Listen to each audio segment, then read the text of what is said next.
anyone that's listening or hearing this, that going back to the famous Timothy Leary line, which is it's set and setting, there's a lot of people running around calling themselves shaman, putting people in very dangerous situations. And we have a whole new culture of people getting high under the guise of consciousness. I mean, it's kind of ridiculous. But all that being said, so this is neither an endorsement or, it's just my own experience. And I've done interviews with Gabor Mate and Dr. Andrew Wallen where we talk about different stuff like this. But in terms of this, there was this one, I was in a jungle in Mexico, and I was with Gabor Mate, who's very smart doctor, and a few people.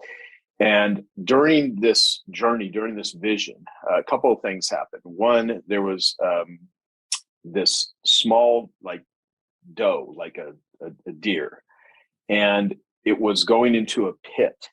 And I was kind of having this vision of watching this, and very, very real. And this little deer was kind of scrambling around, scared and frightened, and it was noisy, and it was like this intense pressure. And then it just got obliterated. Every part of its skin and flesh and bones crushed and demolished and just liquefied. And I'm just like, what the hell is going on? And what am I seeing? What am I witnessing? And there was this incredible mental anguish, and it's almost impossible to put into words this sort of stuff to try to describe it. I mean, I can't put into words. All I can do is share pieces of this. And I felt this enormous like feeling of the pain and the suffering and the terror that humans in life and nature brings upon the beings that inhabit this planet, and how to make sense of it. On one hand, to have compassion and know that, factory farming and the animals, and I'm a carnivore, I eat meat, and all of the things that go into life, and where do you draw the line of what is right and what is wrong, and where you have to go out and bring home the bacon, and you have to kill in order to eat, and you have to protect yourself and your family.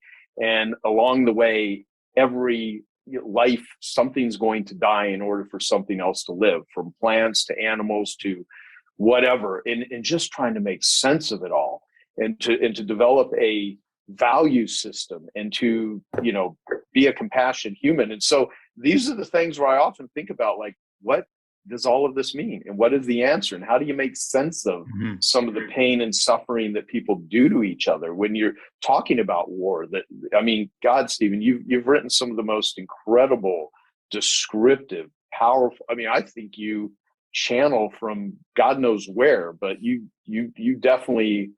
I don't know how a human could contain the level of wisdom that you have written in so many of your books, from Gates of Fire to everything. I mean, but so much of it has to do with war, and war is organized murder. That's what a war is. Mm-hmm. Yes, exactly. I wrestle with that same thing, Joe. It's like, what kind of a world did God design where, in order to live from one day to the next, each creature has to kill another creature and eat it? I mean, what the hell is that all about?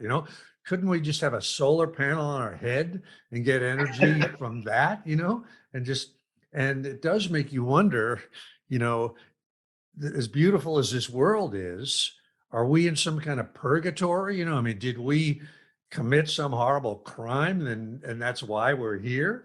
But then on the other hand, it's such a beautiful world that if you ever think of leaving it, you hang on with everything you've got. So it's a hell of a mystery, and I sure don't have any wisdom. Dan, tell us what does it all mean? Well, here's it's very, very interesting. You're reading the book, one of my small books, and Your Attention, Your Property. Yeah. And, we live in a very interesting business age, and it has to do with the technology companies. Okay. And they had antecedents. They had the broadcast, you had the newspaper business, but it's really gotten to the point where a lot of people, and what the antitrust rules in the United States are very, very interesting. And they've gotten very narrowly defined. And these came in that the corporations had monopoly power.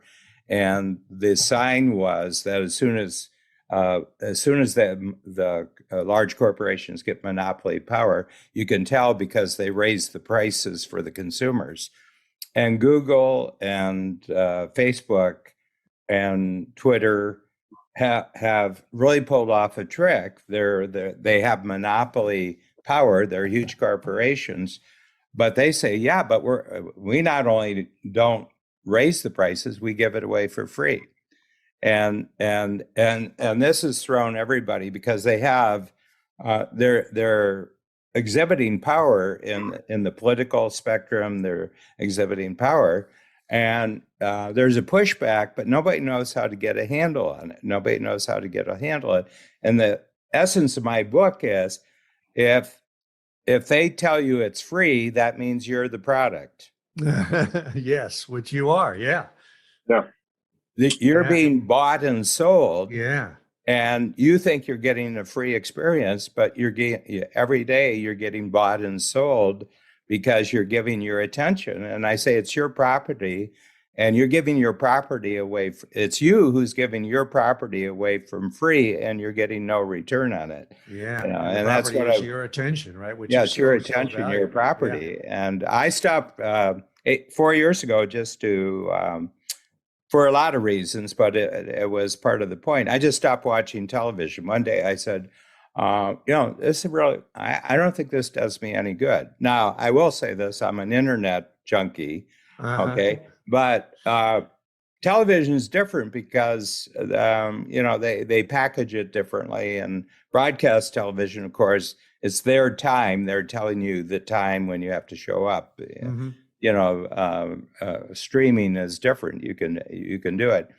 But I just stopped, and right now it's 4 years. I've gone 4 years. I've watched a minute of television for 4 years. And I got 800 hours back a year by not watching television. And I used half of it to read. And I'm a history buff, so I did a lot of reading of history. And I like knowing where things come from. I like, things we think are new actually started, somebody said it 2,500 years ago, and I think it's useful to know that. But the big thing about it is, I think that the 21st century, as we go it, is that you are going to be successful to the degree that you understand that your attention is your property. And think about the property that you love, stuff that's property, like land, or, it's a dwelling, or it's your furniture and everything else. And I say, can you tell me what your favorite property is? And they'll go right down a list. So I love this, I love this, I love this. But the big thing is, I think that we're in a sort of a no man's land right now, where what being conscious means as a human being is that what you put your attention on is your property. And people will tell you that you shouldn't bother with that. And I say, I think you should bother with that. And as a matter of fact, I should train you to give your attention only to the things that you think are important. So by you stopping watching television, like you say, you gained 880 hours of, so that's 800 a year. So 800 a year. And that's your attention, right? Well, yeah.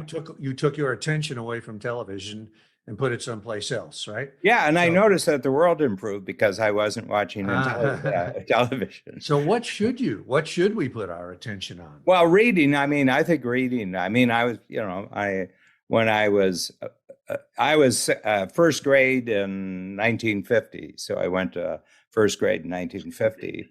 And I hated school. I grew up on a farm, and I was free as a bird on the farm. And then they put me, where you have to sit in a desk, and it was Roman Catholic. So I had 12 years, and this was Roman Catholic when it was a tough church. Right. You didn't understand the language. They could still hit you, everything. This wasn't, this wasn't. So they had your attention captured. Yeah, right, and I couldn't move, and my mother knew I hated. My mother knew that I hated it, and she said, "In the first grade, you're going to learn how to read, and if you learn how to read, you can go anywhere with your brain, and that's why you're going to school." And she said, "It's much more important learning how to read than going to school." And guess what? You have to go to school.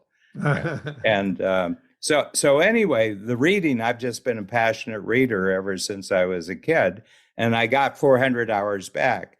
And it's either history, I'm reading murder mystery thrillers, a lot of the ones that you like. And, I've read all of Lee Child. I've, Michael Conley. I love Michael Conley, right in LA there. Creepiest city in the world, Los Angeles. And, a couple of British one, Mark Dawson. I don't know if you've read Mark Dawson. No, I haven't. The John Milton stories. He's got about 18 of them. And then, just some great writers. And they get you in the first paragraph. And, but I give my attention to that because they tell a great story. And I think we like storytellers. I think storytellers are good because they're depicting life in a full sense. I think your stuff does. Let me get my power cord, or I'm out of luck here. Yeah, and let me ask you, Stephen, about you're such an incredible writer. I mean, have you ever read? Are you familiar with the book Write Useful Books? No. A guy named Rob Fitzpatrick. I wish I don't have a copy right near where I would go grab one, but he basically wrote a book about how to write useful books so that the marketing is built in. And he mentioned two of his favorite books. One is a book by Ernest Hemingway. I can't even remember the name. Go figure. And other one, it's probably Old Man in the Sea. Is that what he writes about? I mean, it's one. I think it's the Nobel Prize winner. The Old Man in the Sea is. No, but I don't think it's that one. In the book Write Useful Books, he mentions two books that are his favorite. Rob Fitzpatrick, the author, and the other one is The War of Art by Stephen Pressfield. Yeah, and I have a friend named Anna David who I told her to read the book, because it's a really good book, and it shows you how to structure a book so the book would be really useful. And he goes through and describes why The War of Art is a really useful book and the way that it's written. But the interesting thing is he makes the comparison about, look at how many reviews for the Hemingway book are on Amazon versus The War of Art, which is infinitely greater.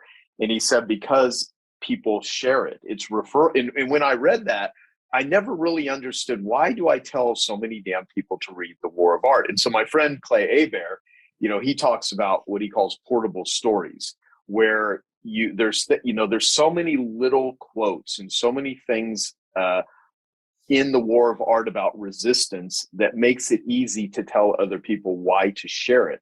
And that's why I don't think you ever did a marketing campaign for The War of Art. I think you just wrote a really good book, and it's a really useful book. And throughout it, people just keep sharing that book. I mean, how many people that are famous, impactful, influential people have referred to The War of Art as being such a great book? And you wrote it for a purpose, to have all of your writer friends that are asking you, how did you do all the things that you've done? And you got sick of trying to give them pep talks and just wrote a damn book to share with them. But the point is it's about being useful. And so to go back to what gets the time and attention, like, I don't use this terminology in my book, my newest book, What's in It for Them, but I write about TAMI.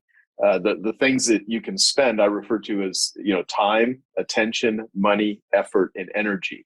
And so wherever that could spell, it's a weird way of spelling TAMI, but wherever we put our TAMI has everything to do with what do we want to have happen. And a lot of times, I think this whole process of pursuing whatever you want to call it, success, growth, living, is you find yourself putting a lot of time, attention, money, effort, and energy into things that produce incredibly poor results. And that's, the Johann Hari line, the opposite of addiction is connection. And so in the pursuit of trying to fill that void, one of my favorite quotes from Bill W., one of the founders of AA, he said, as alcoholics, we're trying to drink God out of a bottle.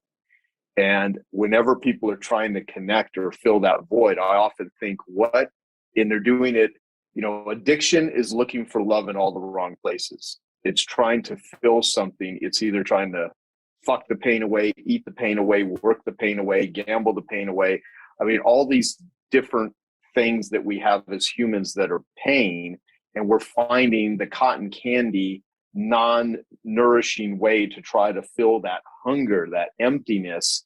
But when you can tap into it, when you can get to that other side, when you can go to your higher self, you can find the work that you're doing so meaningful and so connected. And that's what I believe the flow state is. And I think in a lot of ways, so much of what you write about, even using, war and using all the analogies, is to tap into that. As Dan uses unique ability, it's finding that place, Dan's whole process of, the gap, how you actually look at progress, how you look at where you put your time, attention, money, effort, and energy so that you can create, the best life that whatever God-given capabilities and talents and resourcefulness that you have, if you can tap into that, what are you capable of doing with not only your own life, but for the lives of everyone that you have the ability to influence?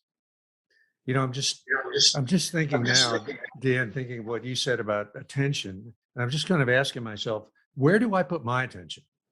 And I'm just thinking this right now. And being a writer, where I put my intention is into that place where the next book is, where if I have an idea for a story, a piece of fiction that might have just a little kernel at the start, it's like, I don't know, entering a cavern somewhere, a big, huge, and with a little flashlight on the top of your head, right? And that's where my attention goes. I'm entering that space, and I don't know what the hell is in there, but I'm really curious about it. And I know there's something in there. Yeah. And it's some place I've never been. And that's kind of where my attention goes. And I take it to a spiritual level. Yeah. And then I really feel like that cavern, that space where a story exists, is coming from the muse, coming from the gods. They know the story, but I don't. The story exists. And so, in a way, Joe, it may be a little bit like an ayahuasca experience, where you say to yourself, okay, I'm going to give you the keys, the gods, right? You take me on this trip, I'm going to buckle my seatbelt, take me where you want to go, right? And you're there with your eyes that big, right? And your ears that big, wondering what the hell is happening here? And what does it all mean? And so it's really kind of a very brave thing to do. I take my hat off you for doing it. Steve, I was reading one of the murder mysteries, but one of the characters was talking, you don't know the difference between an amateur and a professional. And the person says, what do you mean? What's the difference? He says, an amateur is someone who practices until they can get it right. He says, a professional is somebody who practices until they can't get it wrong. That's pretty good. Yeah, and I get the sense that that's happened to you.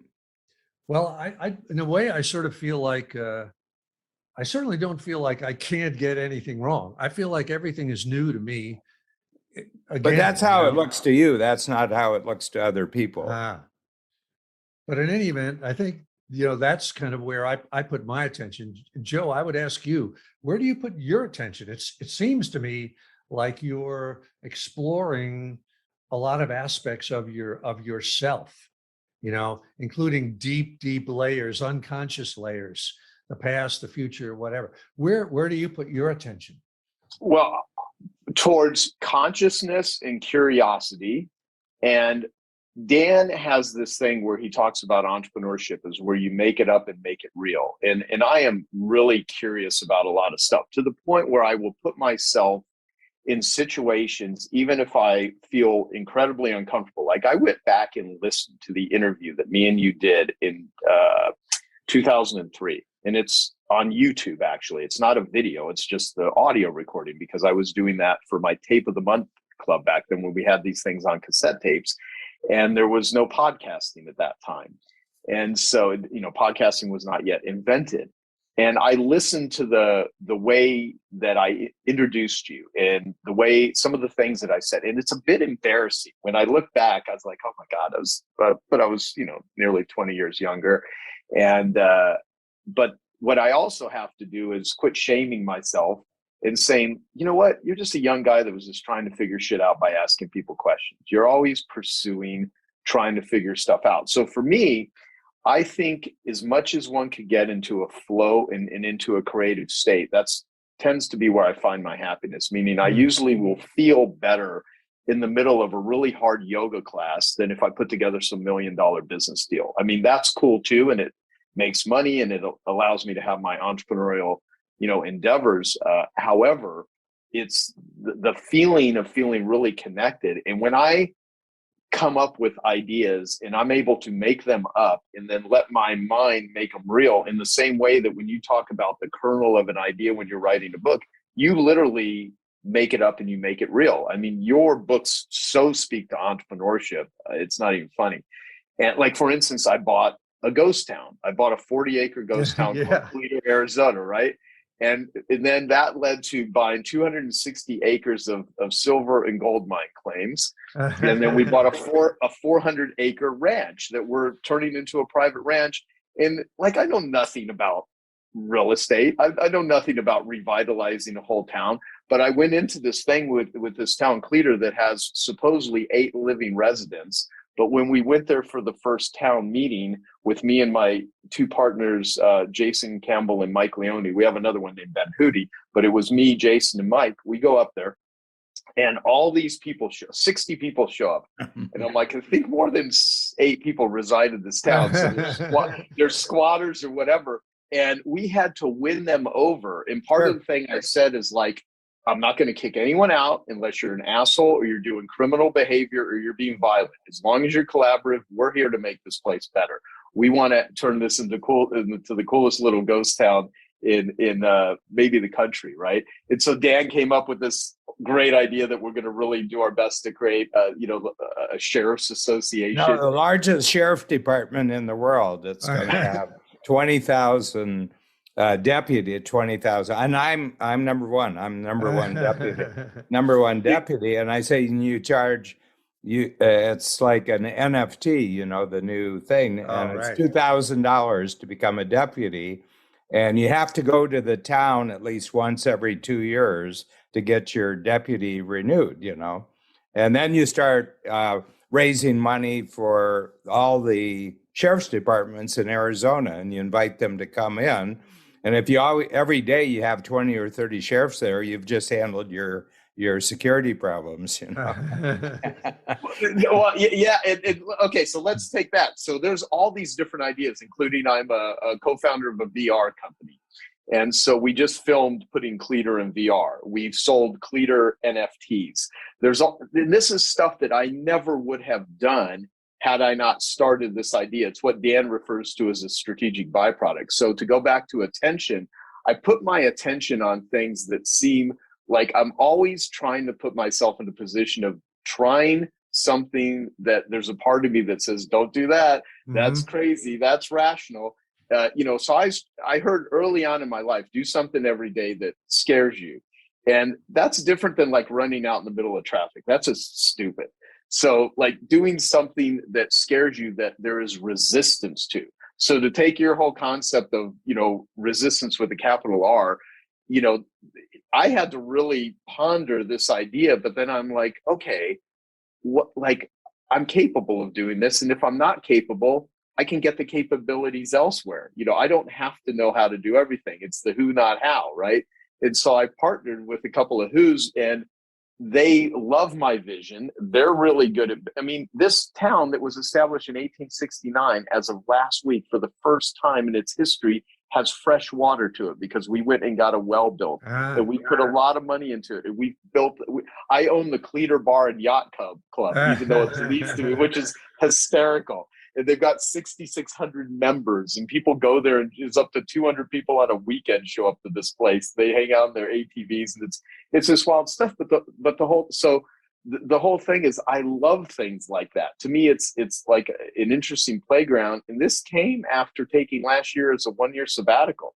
I mean, if I would have not taken the 1 year sabbatical, I had to really look at my ego. I had to really look at who I give my time and attention to. I realized that not being on social media was way more inspiring to my brain than reading inspirational quotes on social media. Dan has this saying, which we did a whole podcast on, is, entrepreneurs that are too tightly scheduled cannot transform themselves. And I wanted to have a transformation. So I kind of unbundled myself because I didn't realize how burdened I was with decision making.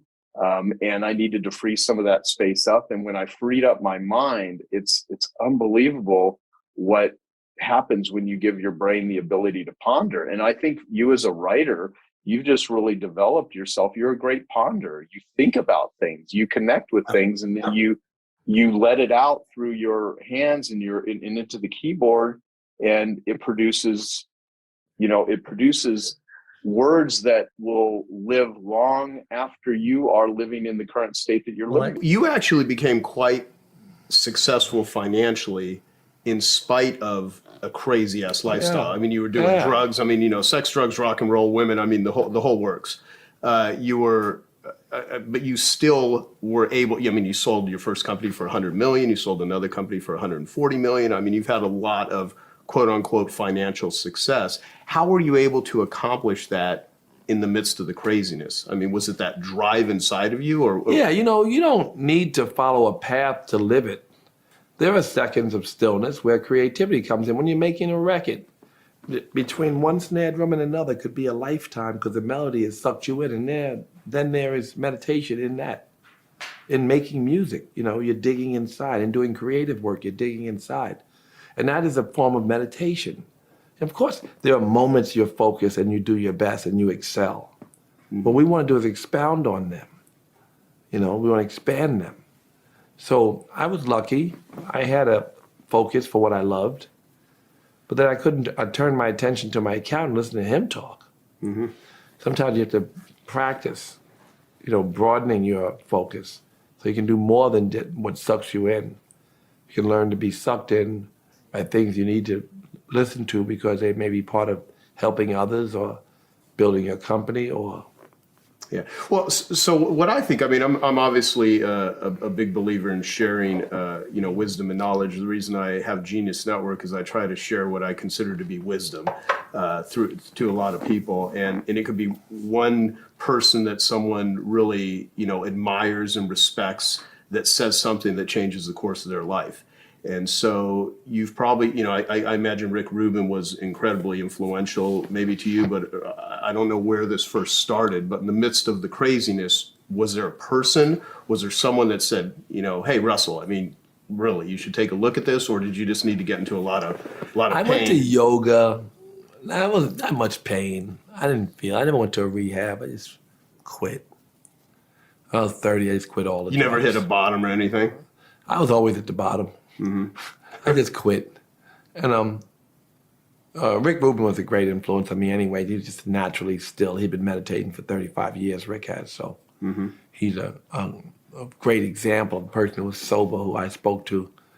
And he spoke to me from a still place. And that inspired me. But I don't have any moments that I can think of that really shifted me so much as I have an evolution. My first yoga class was a great experience. I went there because there were so many chicks there. The hot girls and me. 60 girls, one gay guy, me, and my friend Bobby Shriver. That was it. I was like, oh shit. It's like heaven for you. It was like heaven. But then when the class was over, I was really like, I can't believe this. How good I felt. Awakened for a short time, and I was addicted after that.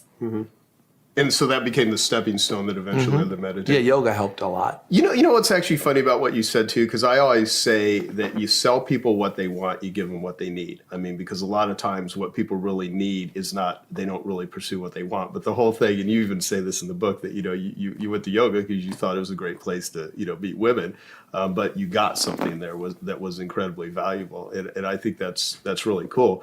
What will someone get when they read this book? I mean, we can talk about it, but this is really a setup for people. I really want you to pick up a copy of Russell's book, Success Through Stillness. Go order it now. Buy it now.